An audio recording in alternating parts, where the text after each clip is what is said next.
And welcome to the July 11, 2022 City Council work session. Thank you for joining us in this hybrid meeting format we're using as our state and community continue to recover from the COVID-19 pandemic.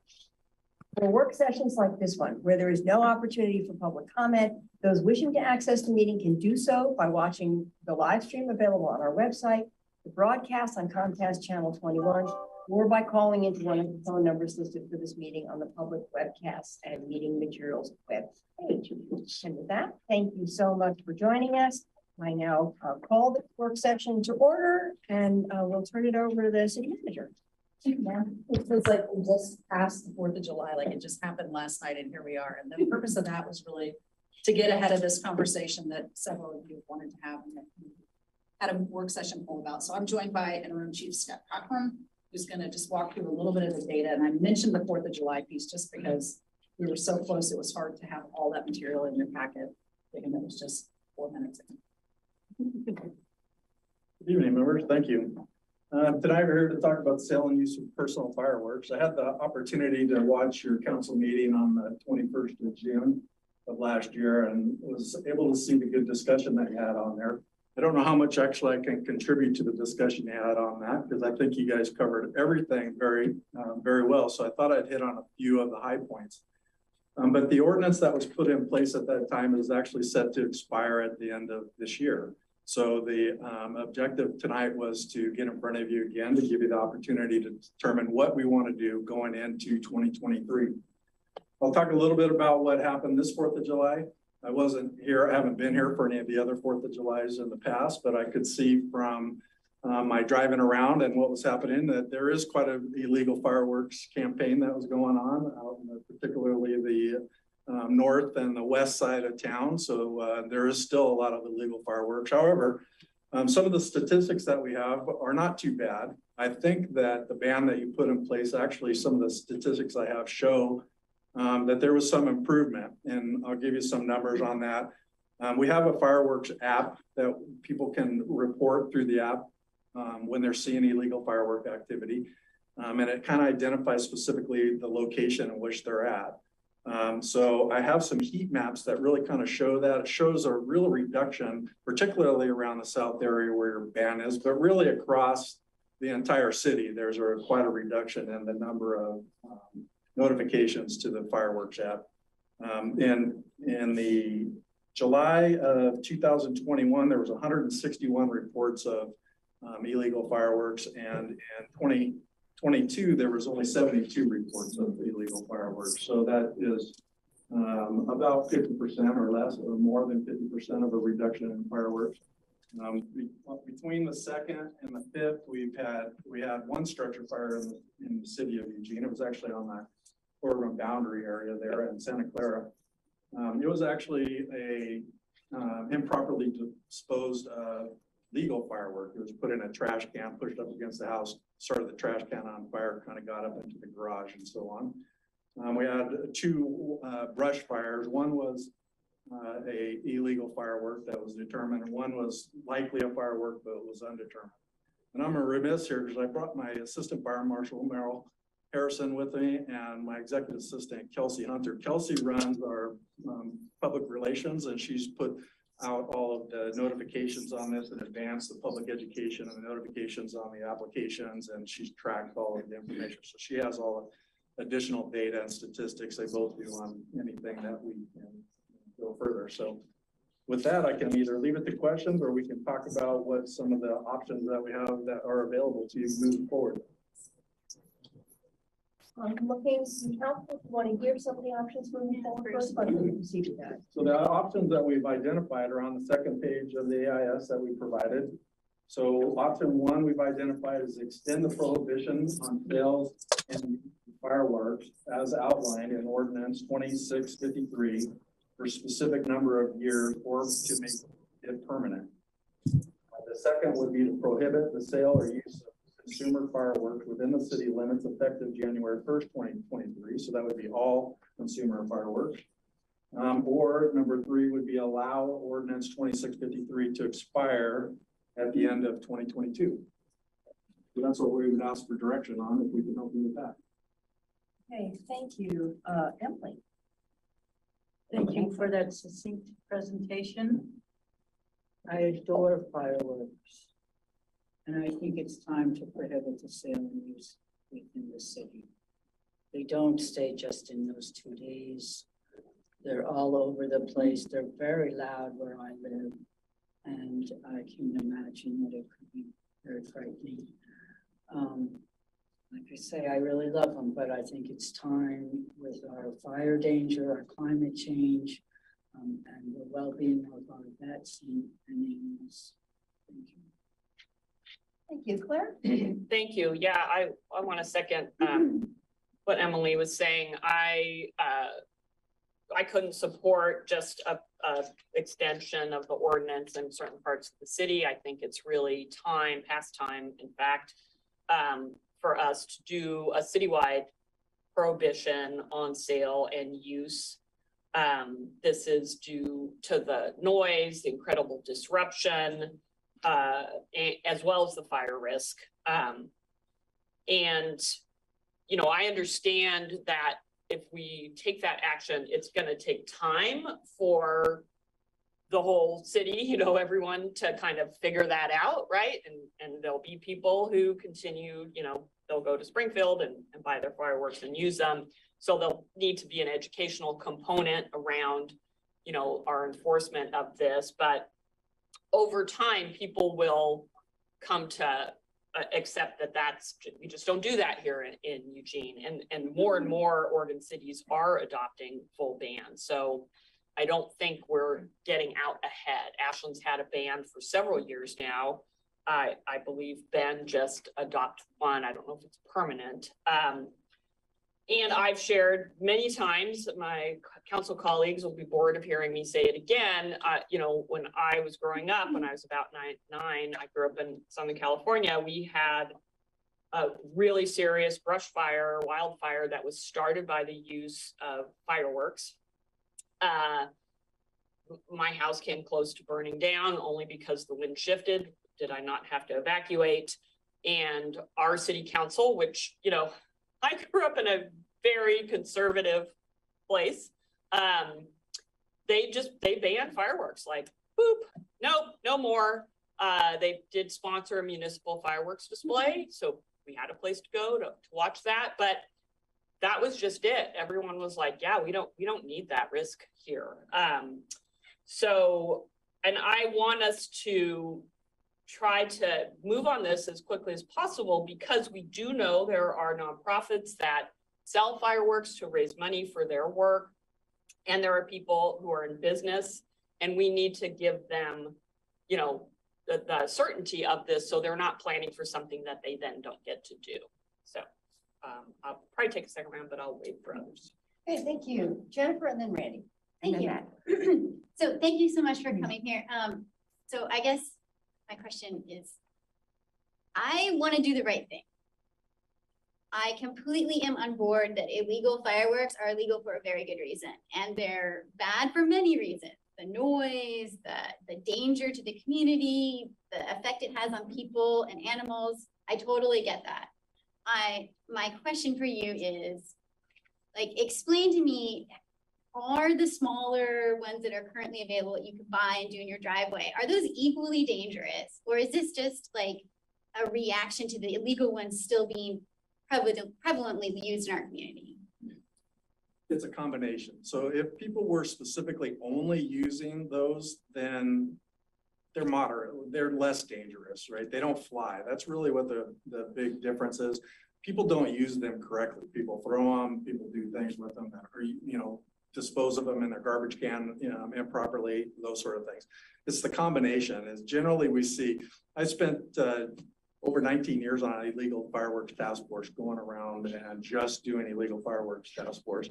And you'll see in many places, you'll see some kids that will have 2 or 3 illegal fireworks and fire them up. But when you go to a big show where they have a lot of, it's a combination of legal and illegal. It's just the presentation of both in these different neighborhoods or in these different homes.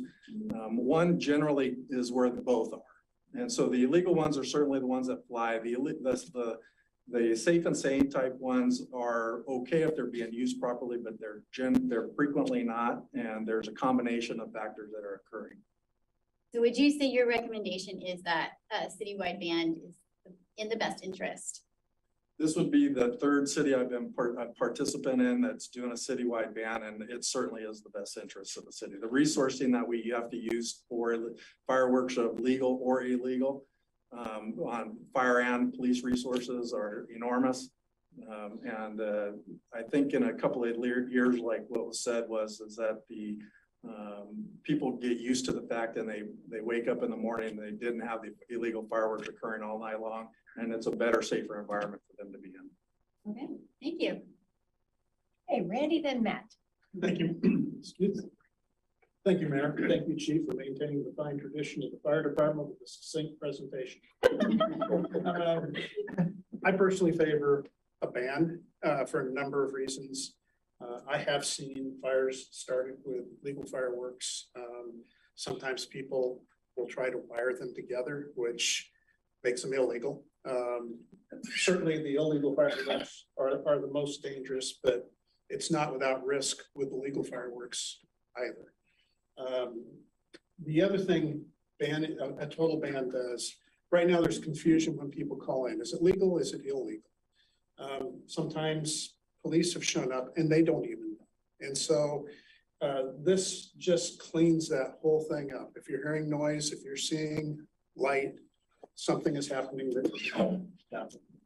And the other thing I'll mention that I think it gets mentioned sometimes in this discussion, but I think sometimes it gets overlooked by people, is the effect on our veterans, people with PTSD. I've seen that firsthand out in the field. It's also hard on not just our domesticated animals, it's also hard on wildlife. And this is not making all fireworks illegal, it's just banning individual use. Now, with all of that said, we can put all the rules we want on the books. The reality is it comes down to enforcement and how we educate the public beforehand and how we follow up with enforcement and what are the penalties as a disincentive for participating in these activities. But I'm certainly in favor of a total ban. Thank you. Thank you, Matt, and then Mike. Thank you, Mayor. Thank you, Chief. Good to see you.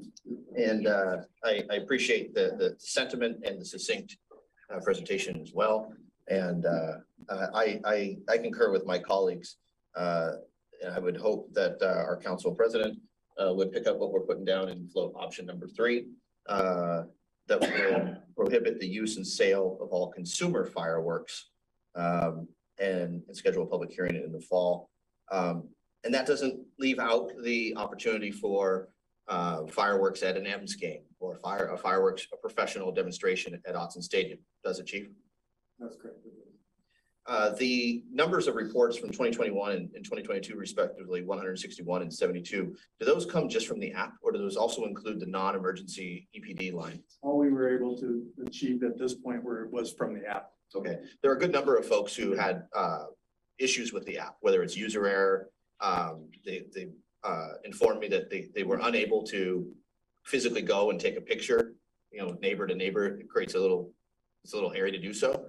And so I suspect that those numbers would balloon, looking at the number of calls that go into the non-emergency line as well. So I'd be interested to look at those because on the 4th of July, I was encouraging folks, if they couldn't figure out the app, to call EPD's non-emergency line.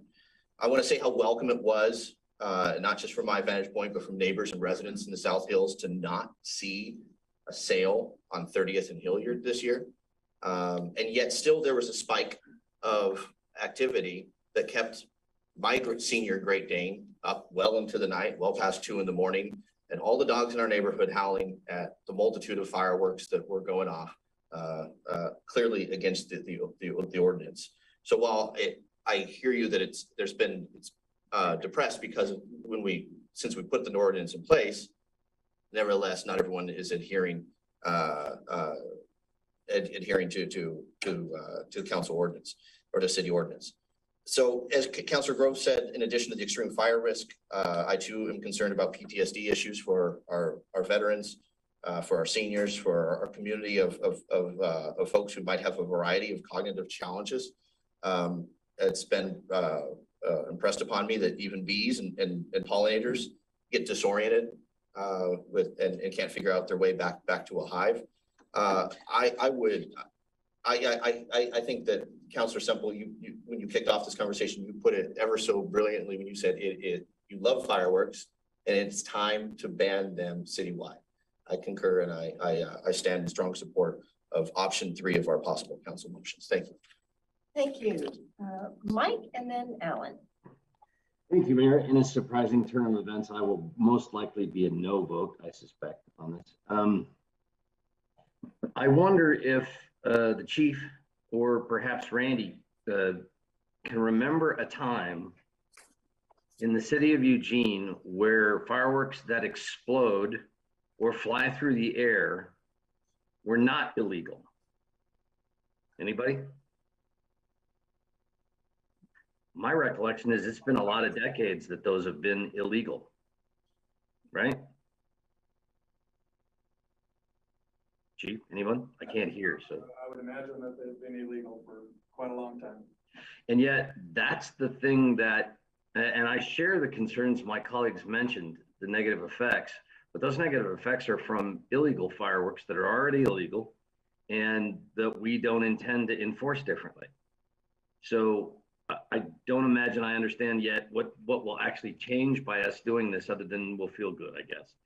My challenge is we don't mean it and we're not interested in enforcing the rules we already have on the books for the things that truly are a problem that fly through the air and explode. And to the best of my knowledge, I haven't heard anybody say we're going to have a different means of enforcement in the future. So we'll still see those too. So thank you very much for the discussion. Thank you. Alan.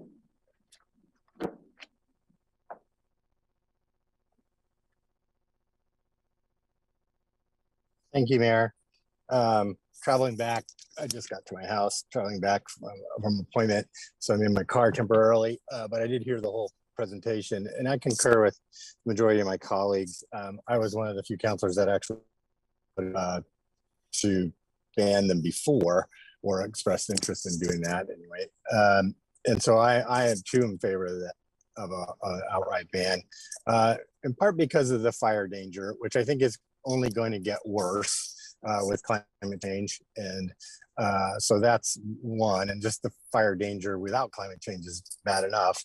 And then secondly, just the noise and the effect that it has on people is pretty profound in a lot of cases, whether a lot of people have these kind of issues. And then just the number of pets that are disturbed by this is quite significant as well. We have one of the highest pet ownerships in the country per capita.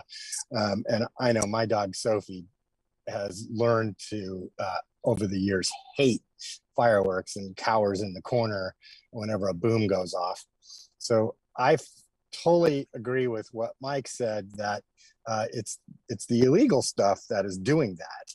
But anecdotally, what I have learned, and I think the chief said sort of similar, and I've heard this from different places, that when you ban fireworks, slowly but surely, all of the types of fireworks start to go away. And over time, I think we'll just have fewer and fewer of them. And those issues, that things flying through the air, which have always been illegal as far as I know, are still going to be illegal. So, but they'll become less and less and less. And I hope that's what this message sending does. And if we can figure out better enforcement, I think that would be great. As far as the bigger presentations of fireworks, I really love fireworks. I especially love the ones, the M's game was great. I could see it from my house, so it was awesome. I would suggest that the council investigate whether or not we can't donate or go into maybe do a matching grant with some organization with $25,000 or $50,000 to do a 4th of July celebration of that's city plus other folks, and maybe we can get a bigger, better celebration of mortar fireworks, that and we can have something that's kind of sanctioned and everybody can focus on that as opposed to other things. So I know this has got a while to go through the process, but maybe that's something we can bring up in the near future. Okay, thank you. And I have a few second rounds. So I have Claire, Emily, Randy, and Mike. Great, thank you, Mayor. So Chief, on that question of we've banned illegal fireworks, they still occur. In your experience with this type of policy question in other communities, is it your finding that a full ban does have an impact on enforcement ability, and that mixing up of is it legal, is it illegal, and that not having that distinction is actually helpful in enforcement? Yeah, my experience in 3 different communities or 2 different communities has been that it's night and day difference. It's a significant difference in the quality of the night for the 4th of July in particular. Yeah. That's a pretty strong endorsement. And I would say even the legal fireworks can create a lot of noise and disruption. And then we had that terrible story of a house being a total loss because they didn't dispose of their legal fireworks properly. So there's still a real hazard associated with them. And I would add a hazard to people who are making them. You know, if you pay attention to international news, fires in fireworks factories are a not uncommon occurrence and people die. I did have a question about Ashland. So I noted that staff offered that Ashland allows some kinds of fireworks. I can't remember from my childhood since they were banned, what a smoke bomb is. They're just little round. They don't really make, they just, when you light them, they just make a puff of a smoke. Okay, Yeah. Not a big smoke thing. I mean, they have others that are M80s and that make a big explosion, but Those are illegal. yes. Yeah. So I know this is a detail we can explore later, but you know, the little handheld sparklers, I wouldn't have a problem with those, right? Like they're low ignition and you know, they don't burn super hot and they don't make noise, but Mandy's maybe saying that those aren't safe. So I'm just thinking there might be some things like Ashland where we feel like they're not the disruptive, but maybe that undercuts our all ban and that makes enforcement easier. We make enforcement easier if we completely. Okay. All right. Okay. Thank you. Emily. Thank you. I think the biggest thing is the fire danger, and I think that although it's certainly greater with fires that are being thrown around for celebration than the small driveway ones, I still think it's way too easy to start fires, and we just can't afford that right now. That has really increased. And then there's the noise, and I know I've had dogs that have torn apart the inside of a car, another one that ripped out a whole bunch of new sheetrock, and they were responding just to legal ones. They still make enough noise to be distressing. So, and I think when we passed this before, we had that you could do public displays of fireworks from July 3rd to 5th to accommodate when games would be instead of just the 3rd and 4th. But unless we change it, those public are still limited to those 3 days of New Year's. Now, I wouldn't mind if we had, you know, public ones more often, but that's what it is right now. And it's really important to me, especially if we do this, because I love those sparklers too, that they send out little things, that we have public display, big one, and that it's convenient, you know, somewhere in Watson or somewhere, and that it's free. When I was growing up, everything was illegal. My grandfather worked in New York City. He would sneak home with firecrackers, which terrified me, and the little wire sparklers, which I thought. But it's time for us to stop that part. I really want us to have a celebration where we can all come together and the whole city knows for this hour, put your earplugs in and just. Thank you. Randy, and then Mike, and then Matt. Thank you, Mayor. I too would be in support of a community-wide display. I think that makes sense. We're not trying to regulate fun, we're trying to regulate safety here. And my memory said the spark was burned at 2,000 degrees, and I just looked it up. It's between 1,200 and 2,000 degrees, so they are quite hot. And you know, it's the legal fireworks can also be dangerous depending on how they're stored, discharged, and disposed of. The fire chief was referring to deals with disposal. We also had one out in Councillor Clark's ward just before I retired that got into an arborvitae hedge and took off the whole roof and attic of the structure out there. You know, and again, you don't have to work very many 4th of Julys or even other times of the year where illegal fireworks are being used to know that they can have catastrophic effects. We lost a child in Springfield who was trapped inside a closet with the fireworks burning on the outside. That was before the merger. But my point is, there's enough risks in life. If we can eliminate a few more, I think that's a good thing. I think our number one responsibility as a city and a council is protecting our community. And I think this just speaks to that effect. And I know there's going to be some people that aren't happy with this, but the reality is this is a safety issue. So thank you. Thank you. Mike, and then Matt.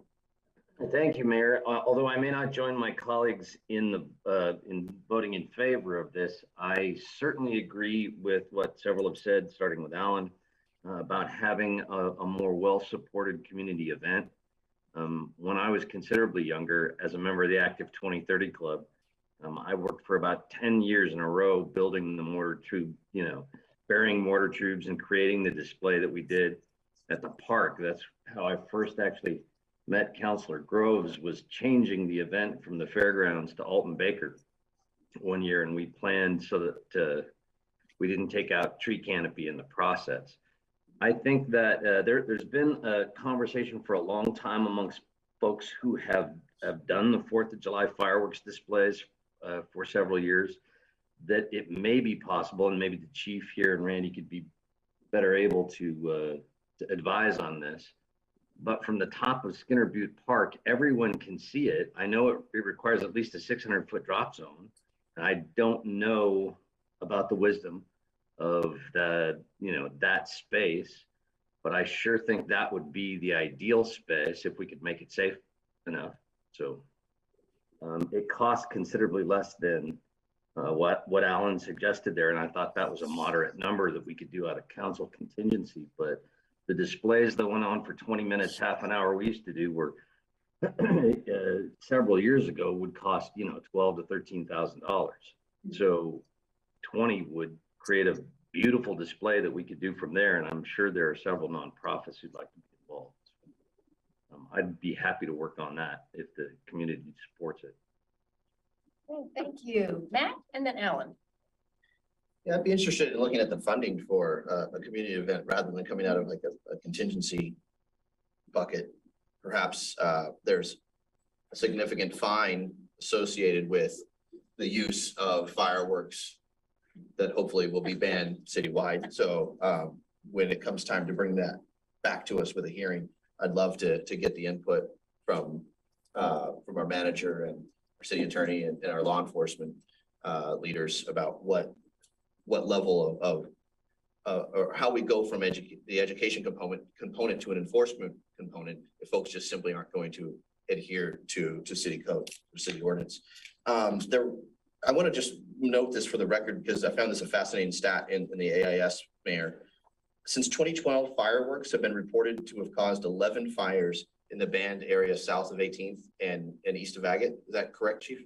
Sound correct, Are you saying after the ban? No, since 2012, last 10 years. Last 10 years, 11 fires in the currently banned area. And in 2021, calendar year 2021, 3 of those fires took place in that banned area. Is that correct? That's correct. And you have the map as part of the AIS with those incidents. Thank you.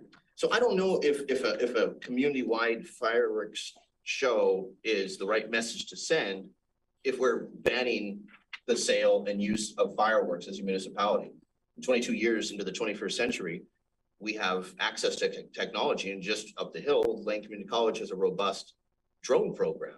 And there are creative ways without using fireworks, none of which that I'm aware of are made here in the United States. China, Mexico, is that track, Chief? Yes. Right. So there's no fireworks factories in Oregon. And in the 21st century, we have an opportunity to get really creative.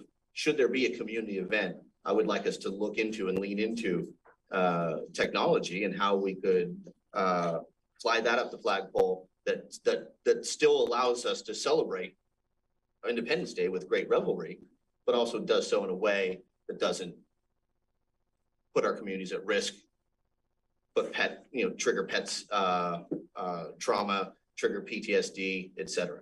So when the ordinance comes back to us, should we advance one of the three possible council motions, I would like us to look into some creative 21st century ways that we can celebrate the 4th of July. Thanks so much. Great, thank you. And Alan. Yeah, thank you, Mayor. Well, you know, the reason I brought up this community supported, city supported event is because, you know, all those 21st century things, to me, they're kind of like watching a fireplace on a video screen. They're not quite the same. I also think that if we were to do that and it were spectacular enough and we're worth it, I think we would have an alternative to having your own fireworks. Let's go see the one that the city's putting on with these nonprofit groups. And I think that would be a way of giving people something, an alternative to do and make it easier for them to get over the loss of their personal fireworks, but also make it a little bit safer, but also be a cool community event. I think that would be really a neat thing to do. I think it's also on a different tangent. It's also important for us to be able to move forward expeditiously, because I know there are lots of groups, school groups, church groups, and other things that rely on fireworks sales as a fundraiser. And we need to give them notice that that's no longer going to be an option for them to be able to plan. And the sooner we can do that, I think tonight, if the vote, as I counted, is 7-1, that's or so, then I think that's pretty good notice to folks that that's kind of where the council's heading, but we still have a public hearing to go through. But I think that's important for us to give them time to be able to get a plan B if that's one of their major fundraisers, for instance. So I think that that's an important thing for us to acknowledge too.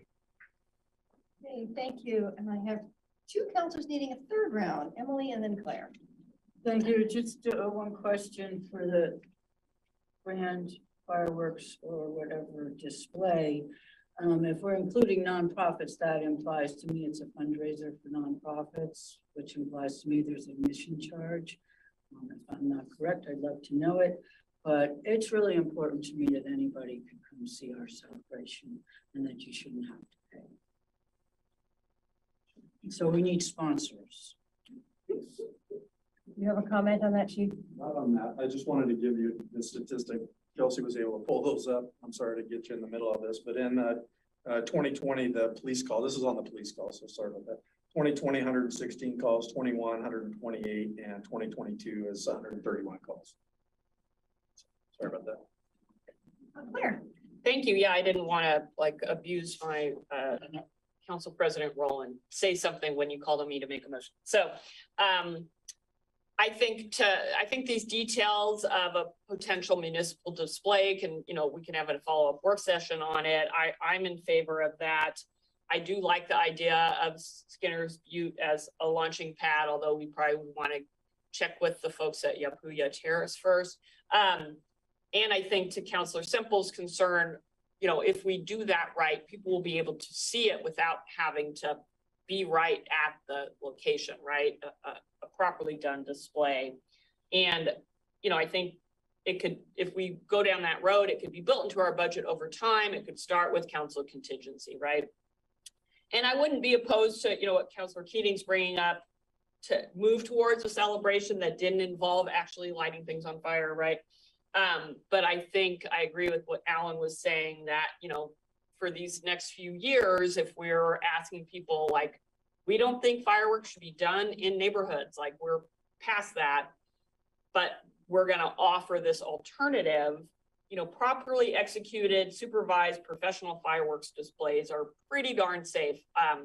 I worked for many years. I worked at Disneyland. I stage managed a show where we shot off $3,000 worth of fireworks twice, you know, 3 times a night, with 8,000 people sitting around. Never had a problem. That show's still going on. So, you know, there are ways to do this that are safe.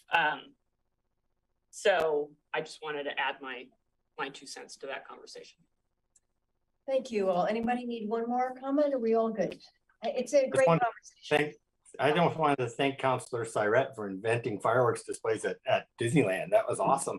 I didn't invent them. I just managed them. Only 8,000 people A night. a night.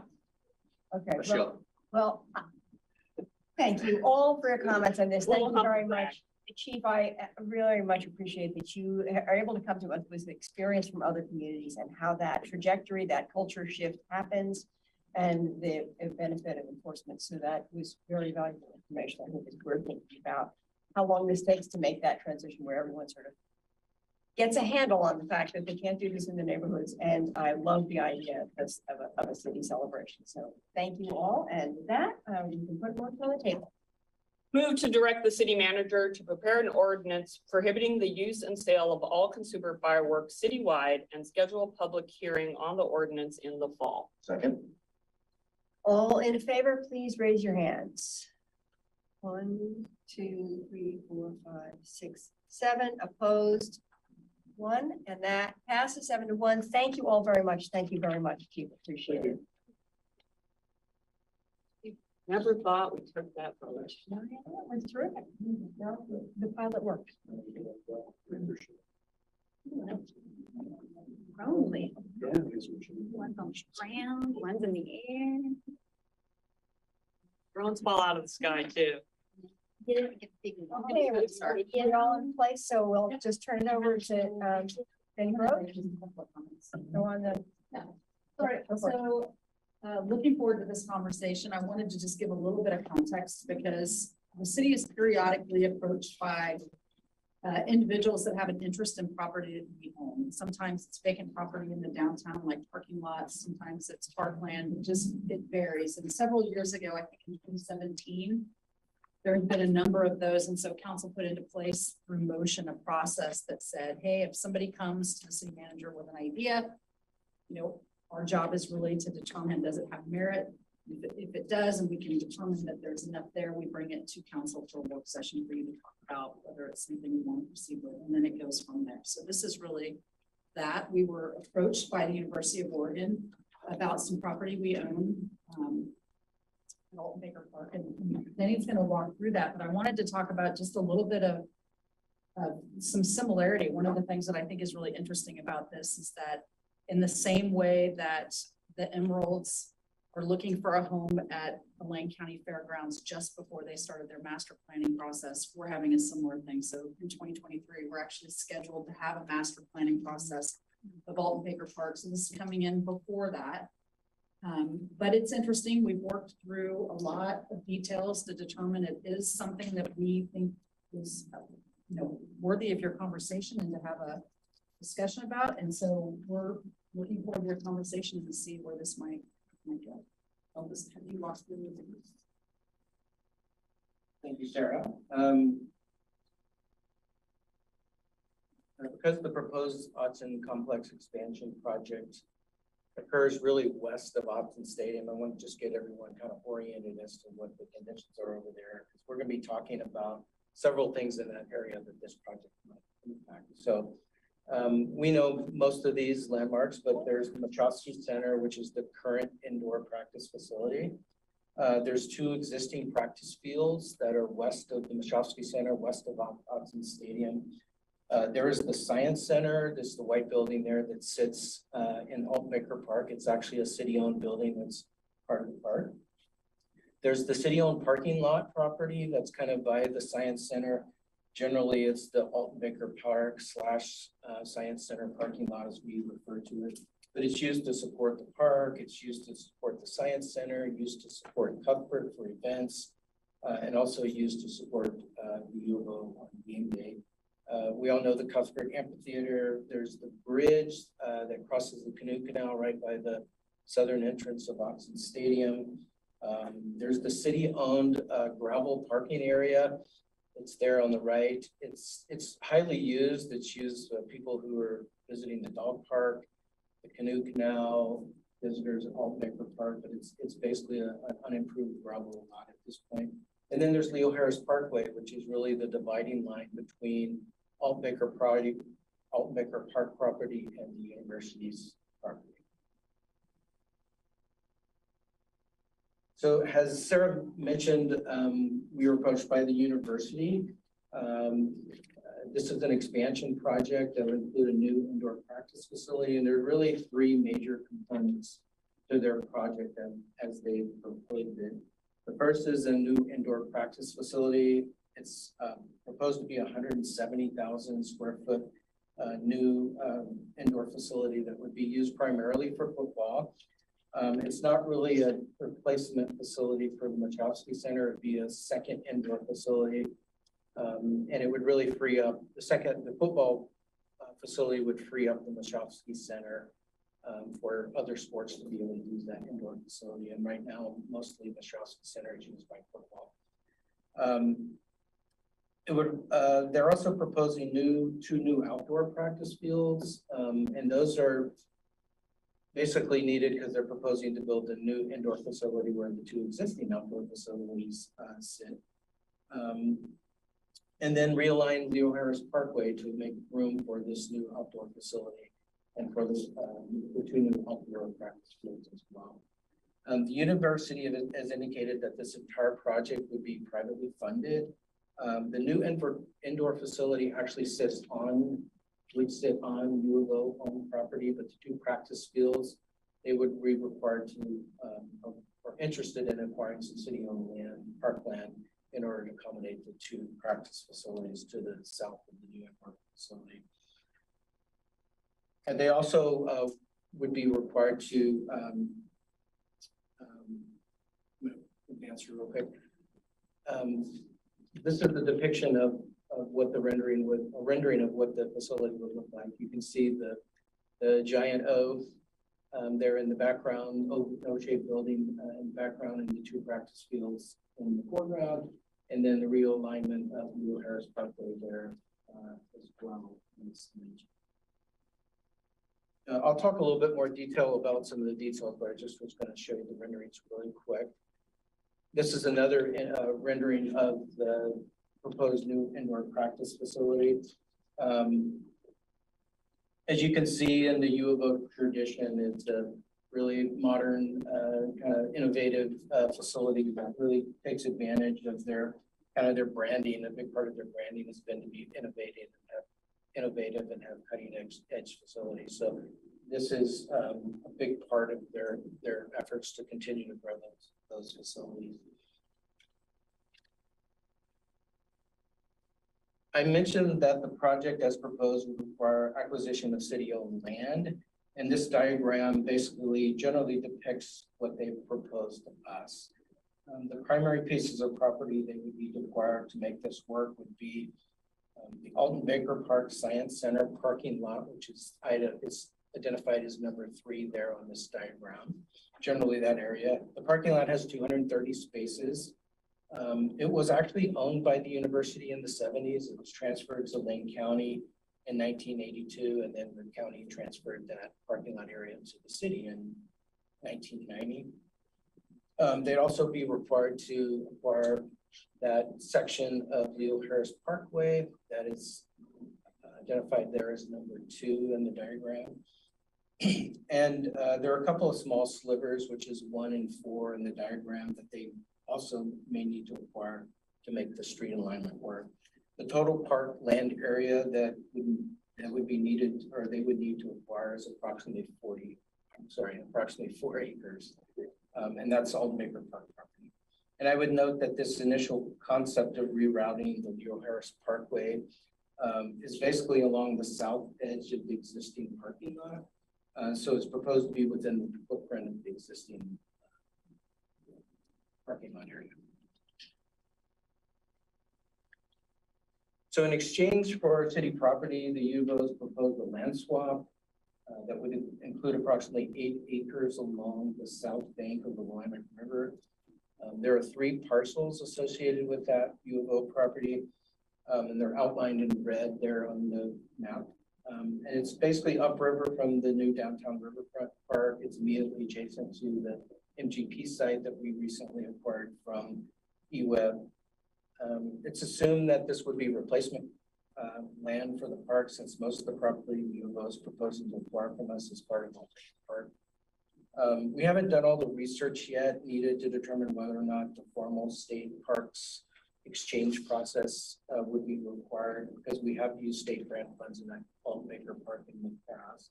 But it's possible that this property could meet that requirement if we were required to do a property swap as part of that grant agreement.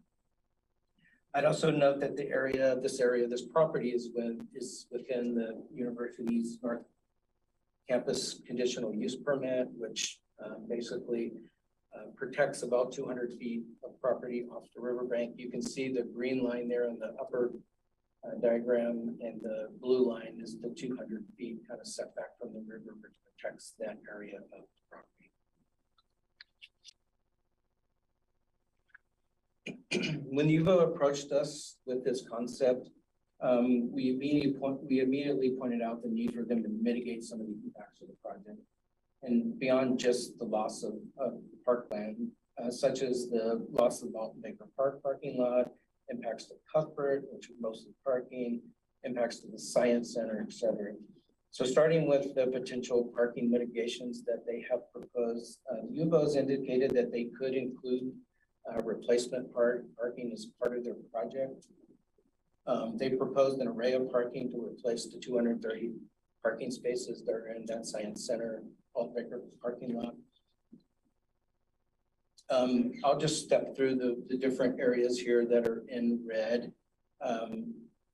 Parking area number 1 is proposed as a bus drop-off area that could be used for the Science Center, school buses that are visiting the Science Center. That could also include some ADA parking as well. Bus drop-off could also obviously be used for game days as well. Parking area number 2 on that map there is north of the Science Center. So that would be new parking. That would kind of be at the front door of the Science Center. One of the things that they've heard from the Science Center is that the current parking really isn't as convenient as they'd like for Science Center visitors. So this would actually provide some front door parking, but it could also be public parking that could be used for Cuthbert events and Maker Park visitors, et cetera. Area number 3 is on the east side of the Science Center there, and that's basically could be replacement parking for the loss of the Science Center parking lot. And then area number 4 is, I mentioned the gravel lot. We've had a long desire to improve that because it is used a lot by park visitors. The UVOs has also indicated that they can improve that as part of the project. They've also indicated that they are interested in partnering with us to put a canoe, kayak, boat launch area there, or kayak launch area there. Because right now you kind of have to go through the potholes and there's not an improved area there. You kind of have to slog through the bank, the canoe canal bank there to get your kayaks in. So they're very interested in moving forward for that improvement. That's kind of boat launch area. They've also indicated that they could include 88 parking spaces immediately adjacent to the Cuthbert, and that's that area kind of on the left there, left of the Cuthbert Amphitheater. And right now, there's a deficiency of ADA parking around Cuthbert. I think there's only about 10 spaces in that Science Center parking, which is not really proximate to the Cuthbert. So ADA parking has always been an issue for Cuthbert. And so in this configuration here was just rough. We estimated that there could be about 40 ADA spaces right next to Cuthbert. And also they'd be willing to include an ADA accessible path right to the entrance of Cuthbert as well. And we've also had a conversation with them about opening up basically all the parking adjacent to Autzen Stadium. That has not been always available for Cuthbert events, et cetera. We don't have an agreement with them to use that parking, but that would be part of this concept too, is that all of that parking would be open for Cuthbert events. And finally, there are some other mitigations beyond just parking that we've been discussing with U of O. We talked to them about the Science Center impacts. They've been talking to the Science Center. In addition to more convenient parking for the Science Center, they talked about enhancing and reshaping the pond, which would probably be required anyway to realign the street. But they've talked about using that opportunity to create overlooks, better water feature, natural education areas for the Science Center, making a better connection to the natural water features. The pond right along Leroy Harris is actually a man-made pond, and so they're talking about reshaping it and improving it, making it kind of an education opportunity with overlooks and so forth, and other landscaping kind of around the Science Center. They also want to make sure, the Science Center wants to make sure they have room to expand, so that's part of this parking configuration. It does provide maybe an opportunity, if they stay there in the future, to expand at that location, which is very important to the Science Center. And they've also pointed out that the game day parking is actually a big part of the Science Center's revenue. They, I think, generate about $60,000 a year, and the university has indicated they'd be willing to guarantee that that income stream continues on into the future. We've also talked to them about improvements to the bridge, the Canoe Canal Bridge, basically making some engineering improvements, aesthetic improvements, which would allow at least the possibility of a second egress from Cuthbert. That has been an issue with emergency vehicles and getting artists out of there to get to the airport and so forth. So it would create that opportunity that hasn't existed. We've also talked to them about the new indoor facility being available for emergency shelter in case of a catastrophic event, and they've been open to that as well. And then finally, we talked to them about a yet to be determined community benefit project of some sort, and the university that we could partner with them on. And they've indicated that they would be willing to put something in the neighborhood of $1 million into that project that would not be privately funded, that would actually be U of O dollars that we would partner with them on. We have a master plan for Altbaker Park coming up, so it could be a project that comes from that master plan effort. We've talked about the Science Center and their interest in the EWEB building. Maybe that's a project that they could help support the Science Center into the EWEB. It's premature to kind of figure out exactly what that is, because I think we have a lot of details to figure out, a lot more conversations to have with the U of O before we advance. So I think the interest today is to really see council's interest, engage council's interest in advancing those discussions with the university at this point before we get into too many of those details. So with that, I don't know if Sarah, you had anything else to add? No, I think that's kind of it. That's a lot of detail, but I think the whole purpose is just to determine, is this something you want me to continue exploring with them and come back with more kind of formal deal points? What are the questions you might have, something else you might want to see, and really just to have a good conversation about your thoughts. Okay, thank you so much. I really appreciated that presentation and the detail that there are a lot of really promising pieces around this proposal. So very interesting. Okay, I have Matt, Alan, and Randy so far in the queue. Thank you, Mayor. And thank you, Danny. Thank you, Sarah. With respect, it's not, in my opinion, premature to champion the future of the Science Center at EWEB. And what's missing, the missing ingredient here, especially if such a significant swath of the funding for this proposed project come from private dollars, is making the Science Center whole at EWEB. If that was the centerpiece of this deal, I could enthusiastically get behind it. As it is, there's talk of a second ingress egress from the Cuthbert that would be adjacent to the Willamette Natural area without any input from the Willamette Natural CPC. The artist's rendering of the Mashofsky 2.0 includes a great deal amount of shade. But the reality is it would take a generation for us to see that shade, considering the significant amount of trees that would be cut down over 4 acres to build out Leo Harris and build this new Mashofsky Center. When it was first impressed upon me, I was informed this would increase recruitment. The University of Oregon's already in a top 10 recruiting class within the Pac-12, but now everything's shifting to 2 big conferences. And I'm not hearing anything from the university saying we're going to stay within our conference. That might be a game changer. I don't see a 3rd practice field outside increasing recruitment. Making the Science Center whole by covering $60,000 worth of parking, somewhat insulting. The Science Center should be at the forefront of this conversation, and how you get the Science Center moved to eWeb. Now we start talking. What we as a city get from this deal, land, undeveloped land adjacent to the, alongside the Willamette River, adjacent to the steam plant, Dream Plant, that was sold to me as an individual counselor as a potential place for parking for the river, at the riverfront. We get a parking lot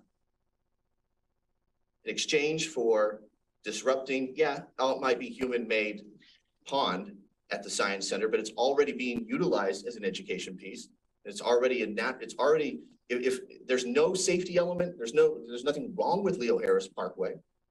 Just a 3rd practice facility that the university seems to be longing for. I'm not convinced that this is in our municipalities and our community's best interest at this juncture.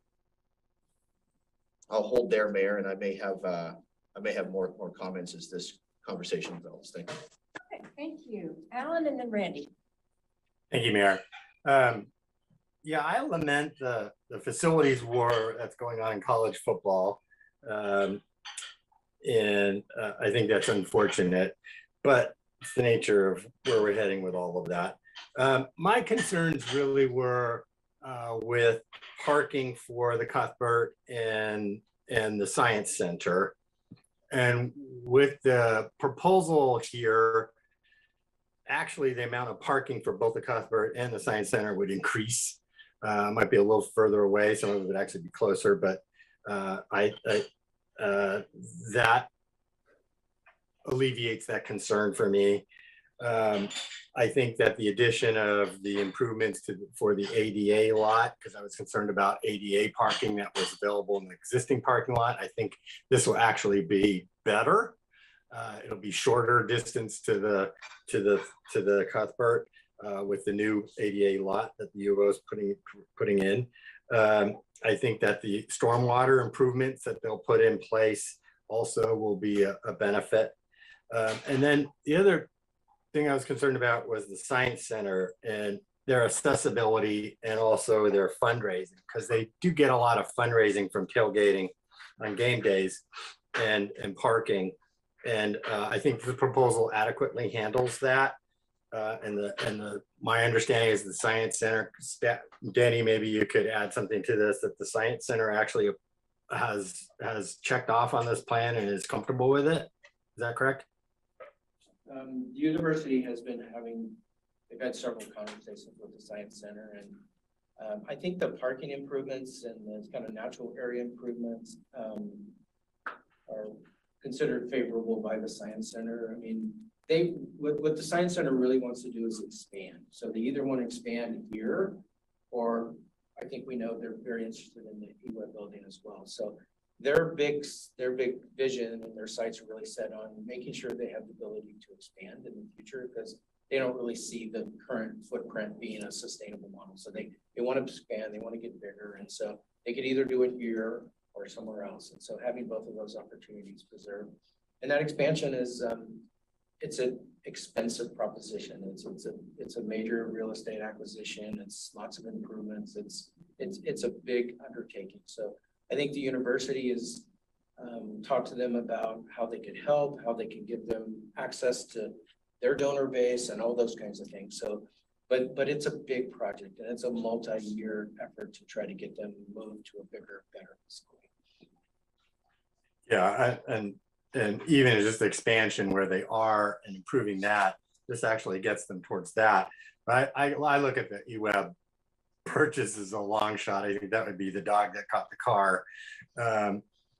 Then finally, I think the 8.1 acre land swap is actually good for the community. It's good, good for the new Riverfront Park. It expands that. It's good for habitat and the bike path. It's been a long-standing desire by the public, especially my part of the town, to protect that area and not have it developed. This would accomplish that. I think the canoe launch is a really good benefit for the community. And improvements to the Cuthbert, potentially moving out the fence and getting more vendor space would be, and hopefully the U of O helps pay for that. That would be a great benefit. I think the community benefit project fund of $1 million is an excellent idea. And maybe that could revolve around the Science Center. And then finally, I think the people that operate the Cuthbert, Ken Kesey Enterprises, who do the concerts there, they're comfortable with this. So as far as I can tell, this is a win-win-win-win circumstance. And I think there is ample community benefit for us to go further down this path towards a negotiated deal. Thank you. Randy and then Jennifer. Thank you, Mayor. And thank you, Danny, for the presentation.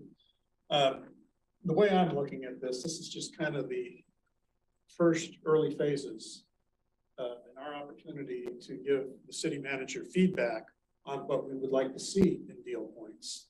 I think it's premature to be overly critical until we have a better understanding of what is possible.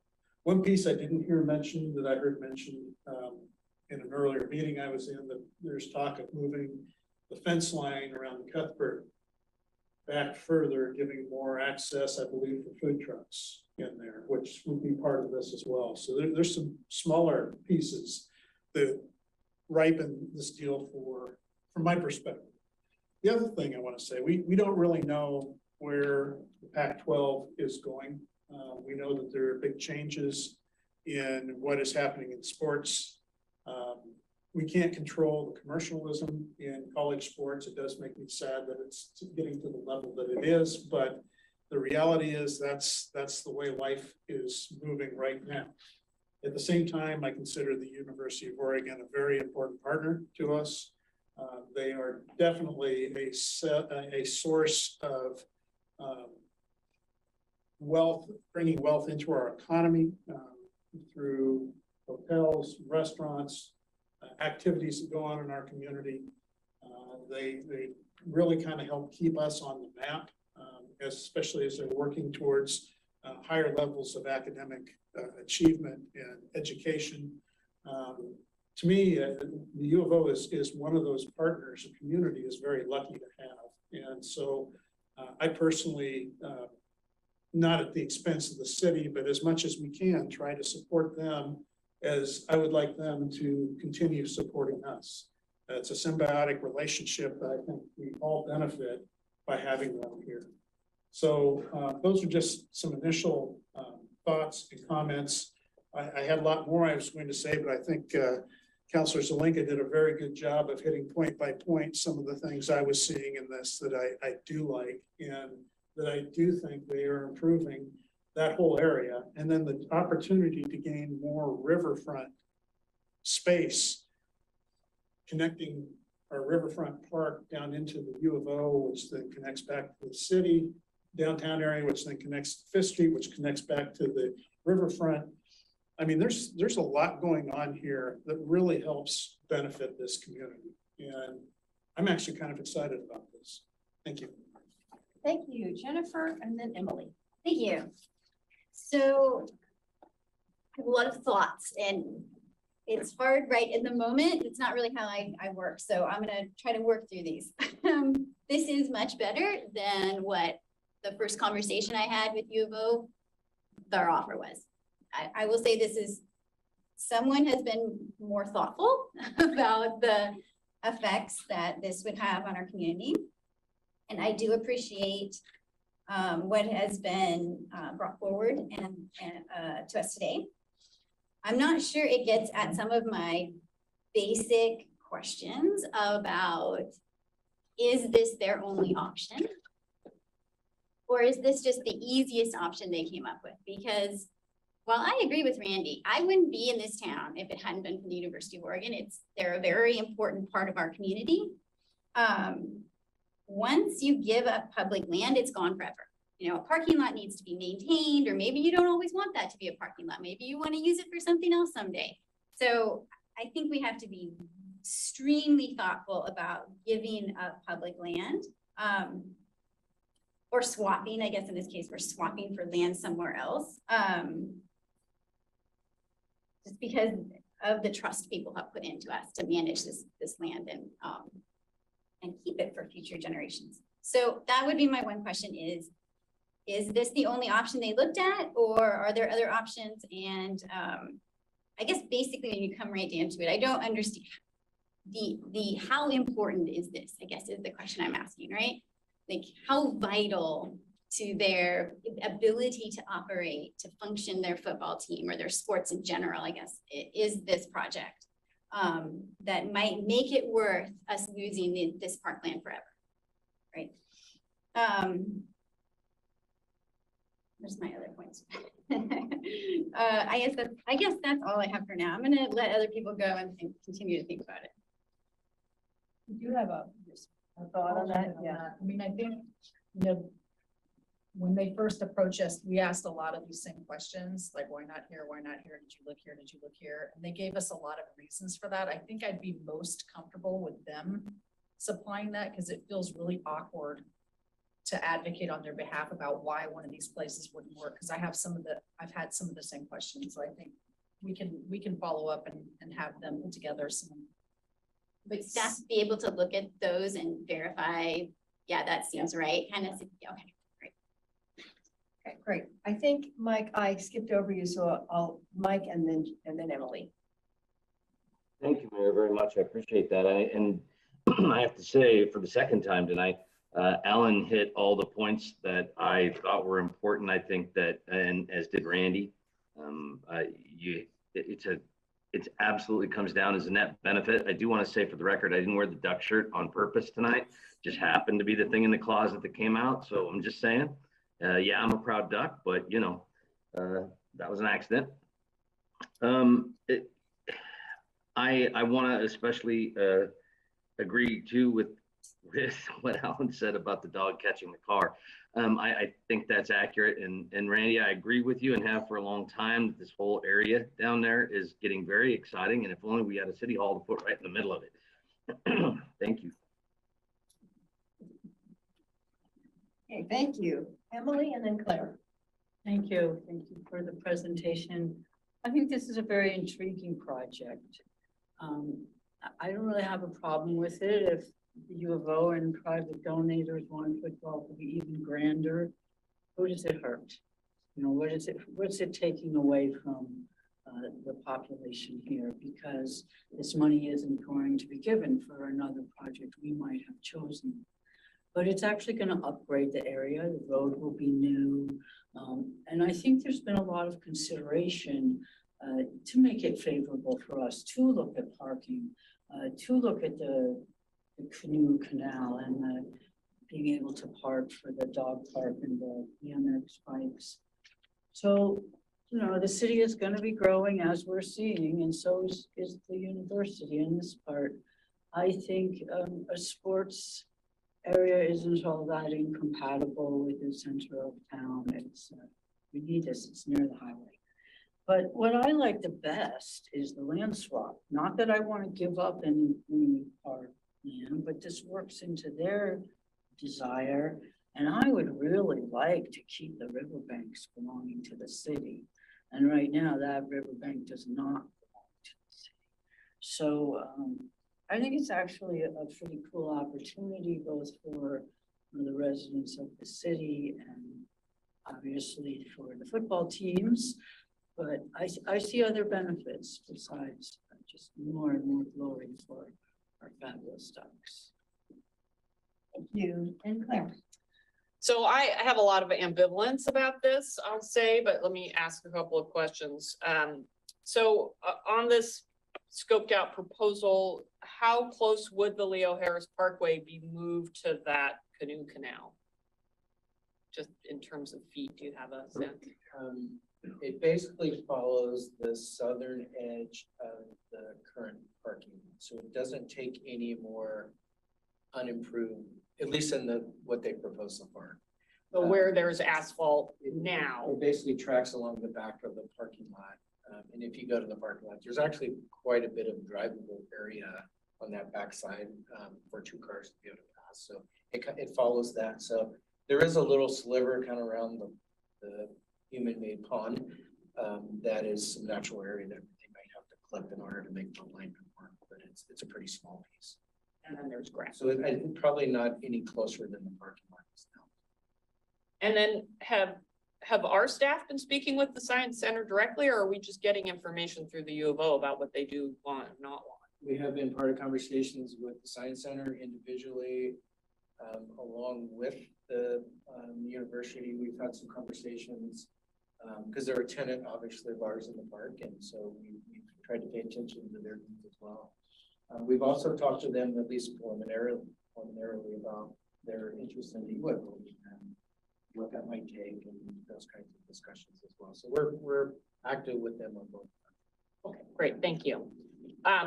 So I guess I have a different perspective in some ways. On a personal level, I have a challenge with the amount of money certain individuals like to spend on projects of this kind, given all the need in our community that same individual seems to have no concern about. So that is a sore spot for me. But it's their money to spend. But I think it speaks to the challenge that Matt raised, which is a belief that the U of O could step up even further in terms of offering support to the Science Center and supporting them in achieving their mission. However, I wouldn't presume to know what their goals are and how they want to do that. So all that said, I agree that their mitigation plans do actually represent an improvement to many spots in the park that could use improvement.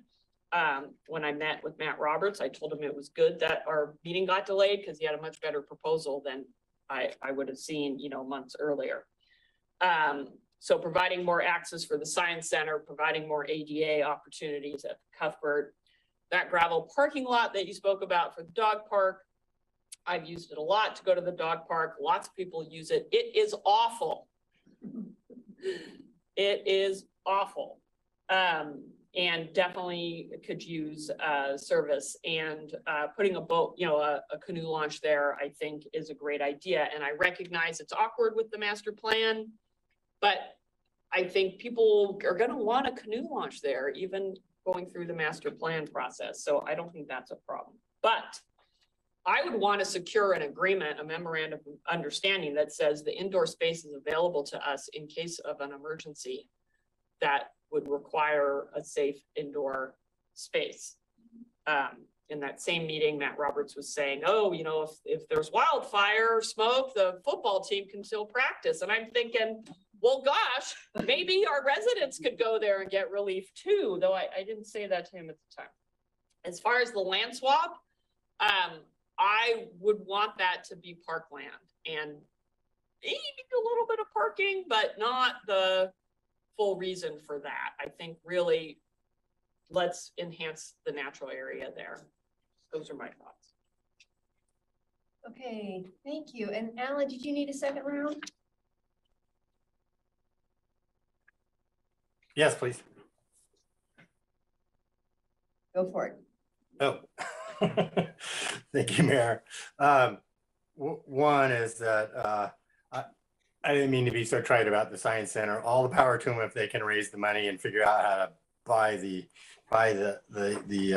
E-Web building. I think it would be an enormous undertaking as well as an enormous burden to maintain that facility.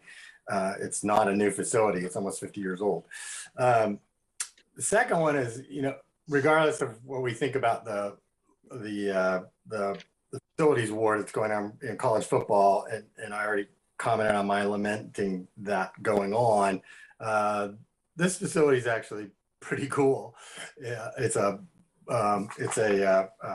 cross laminated beam facility, so it's local timber products. There'll be no natural gas in it. It'll be an all electric facility. It could be used as an emergency center, and I think that's something that we would want in the deal points that will allow us to be able to do that in a true emergency, to be able to use that.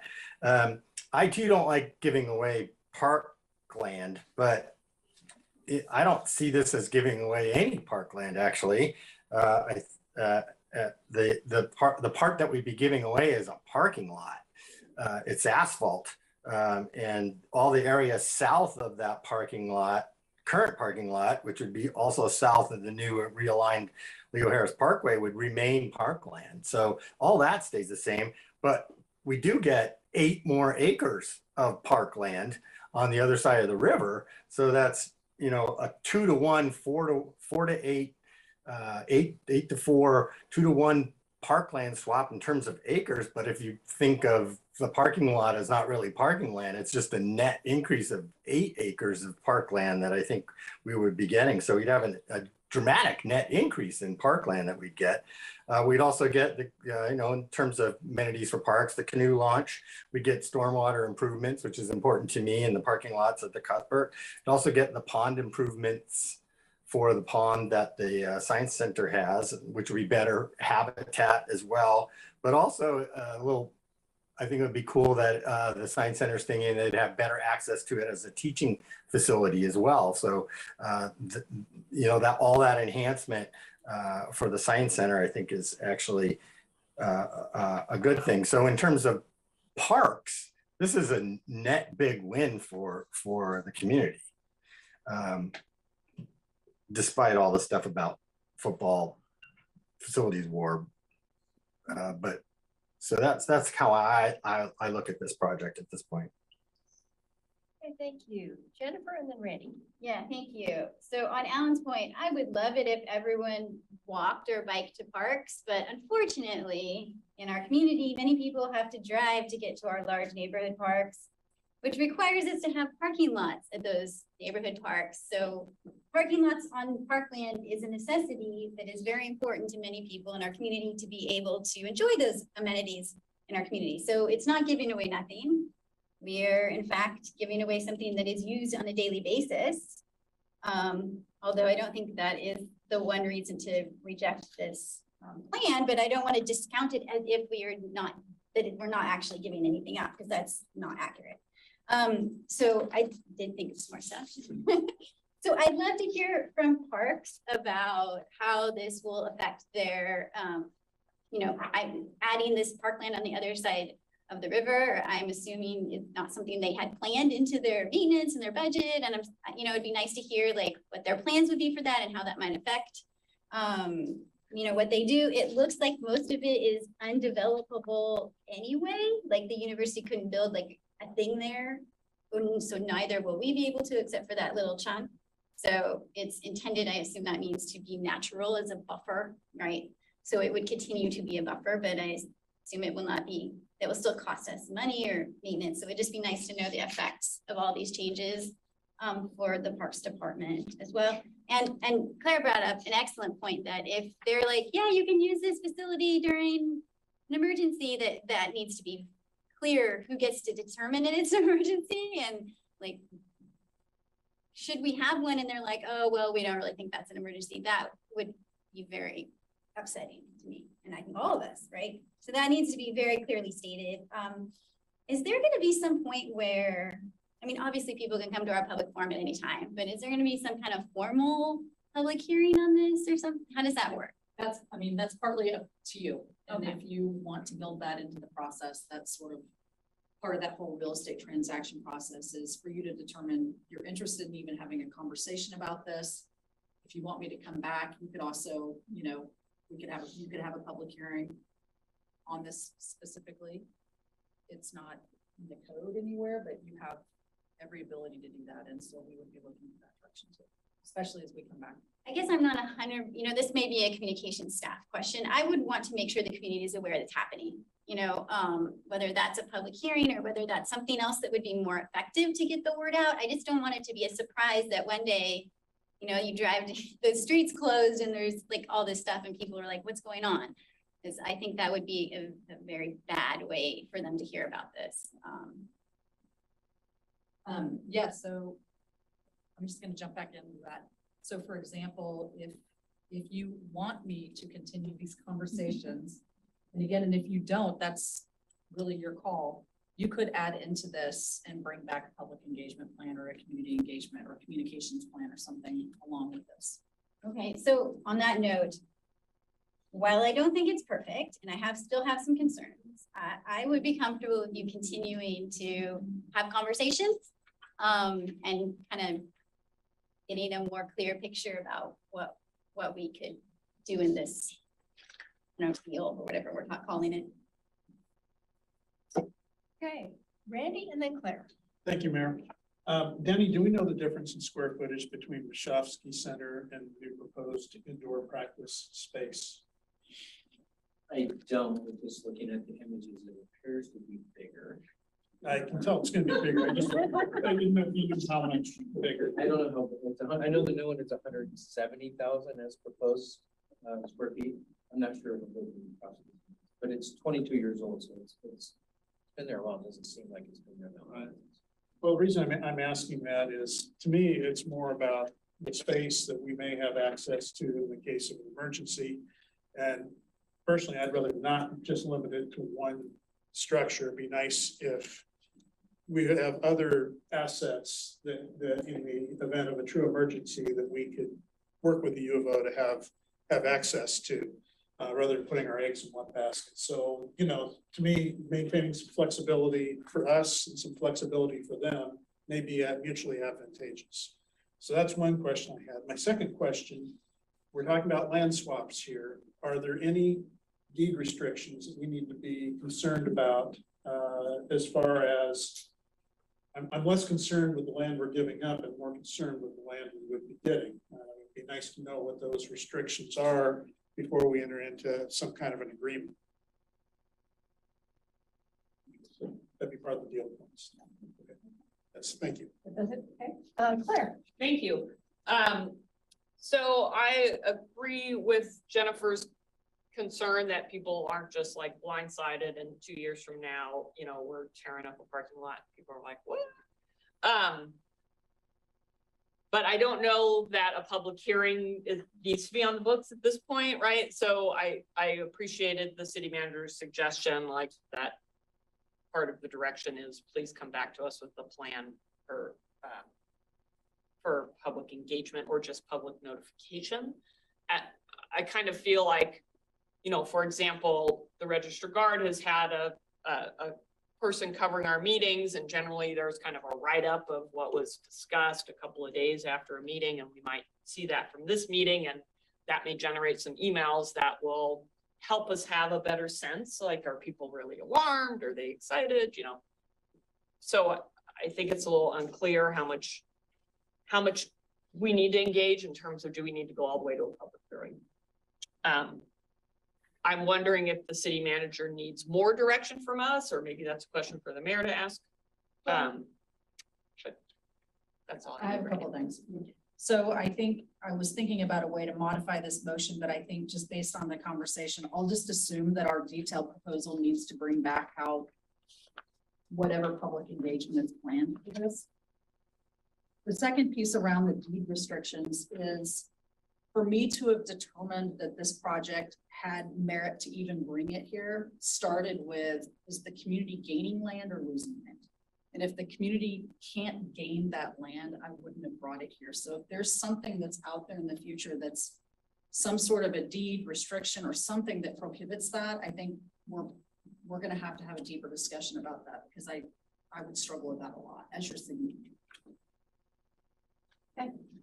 Thank you. I think with that, we're ready to put a motion on the table. All right, I'll put this one out and see how it goes. Move to authorize the city manager to negotiate with the University of Oregon and develop a more detailed proposal for city council to consider taking action on after summer break. Second. All, Question. yeah, go for it. What do you taking action on? It's not in here. Oh, So what, I'll I'm tell you what I down. meant by it. Okay. What I meant by it It's was, in the so it's lower- not bringing back, it's Oh, bringing back the details that could be built into a purchase and sale agreement. I was reading wrong. Okay, So the point of information, Happens, you know. the word on is a bit superfluous there, right? Taking action after summer break. Is the way I read. Is that correct? Fine. Right. Could also say prior to taking action. Okay. yes, The meaning is clear. Right. Even if, Who I- wrote even if this? you don't like the syntax. probably me. All right, as long as the meaning is clear to everyone, please, all in favor, please raise your hands. 1, 2, 3, 4, 5, 6, 7, 8, and that. No, counts I'm as- back, Mayor. Oh, you're not, sorry, you didn't have your hand up. 7, all opposed, 1. Thank you. Thank you for catching me on that. And thank you. I sort of look forward to the next conversation on this. Thank you all. And with that, thank you, Denny. We are adjourned.